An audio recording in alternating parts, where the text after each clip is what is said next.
One of the fascinating aspects of amateur radio is working DX. It's thrilling, challenging, you'll make some amazing friends, and it's not difficult to get started. When you sit down at your station, the question will be, where in the world will I go today?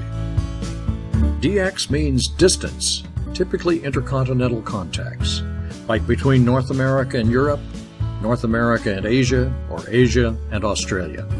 It's the thrill of those distant contacts that excites us. You hear a signal, tune it in, call the station, and the adventure begins. You may find yourself talking to someone in a large city like Perth in Western Australia, to a sheep farmer in the Falkland Islands, someone stationed at an Antarctic base, to an amateur radio operator at an old whaling station on South Georgia Island, or someone in a small village in the Kingdom of Bhutan.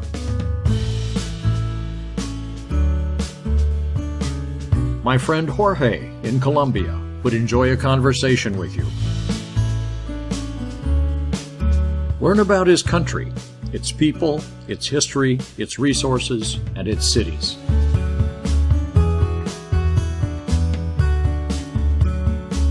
Perhaps you'll contact Nodir in Tajikistan.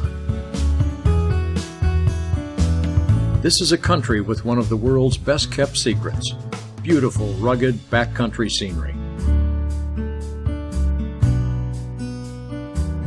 You're likely to find amateur radio operators from Japan on the air nearly every day.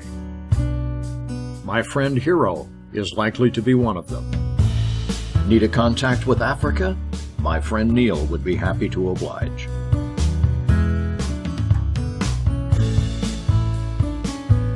He'll have lots of adventure stories to share with you, both from inside and outside Africa. Perhaps your next contact will be with the land of the long white cloud, New Zealand. Lee, ZL2AL, would love to tell you about New Zealand. A land of lush mountainsides, high desert, unique geology, geothermal energy, a magnificent coastline, and beautiful alpine lakes. But wait a minute, you say. Wouldn't it be easier to make distant contacts with my cell phone or in a chat room? But why swim across the English Channel when you could take a boat? Why climb a mountain when you can take a helicopter to the top? Why go on a bike trail when you can drive by car? And there are other interesting challenges unique to amateur radio DXing. The activity of our sun and its sunspots influence radio communication. Some of these areas of intense magnetic activity are larger than our planet. Resultant radiation and particle streams from the sun interact with Earth's magnetic field, effect ionization in our atmosphere, and may enhance or degrade radio communication.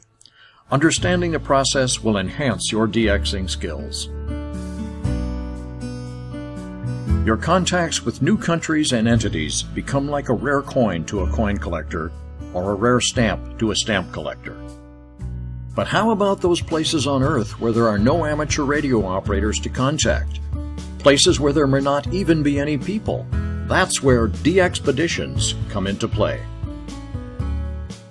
For example, the icebound, uninhabited island of Peter I lies below the Antarctic Circle. Putting it on the air requires a DXpedition team to go there. To access this island requires a helicopter to bring everything and everyone ashore. Shelters must be built and the camp established. All this needs to be done within weather windows. Then, guys like these bundle up and hand out worldwide contacts with Peter I. Signy Island in the South Orkneys is somewhat easier to access, but still in Antarctic Treaty territory.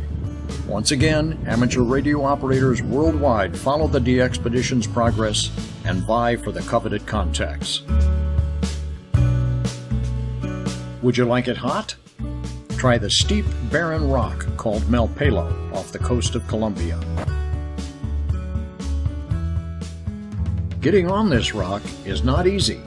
First you're hoisted, and then you climb.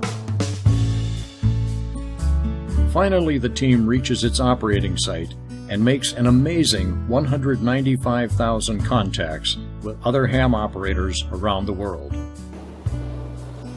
In January of 2014, a DXpedition team sailed from Western Australia with only seabirds for company and sunsets for variety.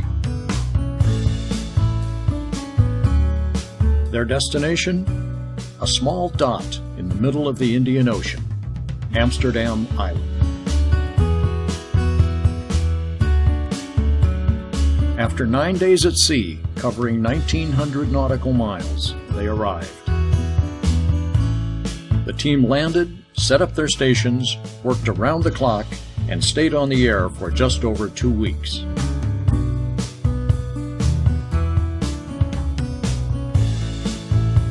They made just over 170,000 contacts, giving many radio amateurs a new country contact. These are the 14 men who ventured to Amsterdam to hand out those contacts, and so enjoyed saying hello to old friends and making so many new friends through amateur radio and DXing. We all enjoy the chase and the challenge of DX, but what endures is the friendships we forge. Thanks to DXing and DXpeditions, we have lifelong friends all over the world. I ask you, how do you top that?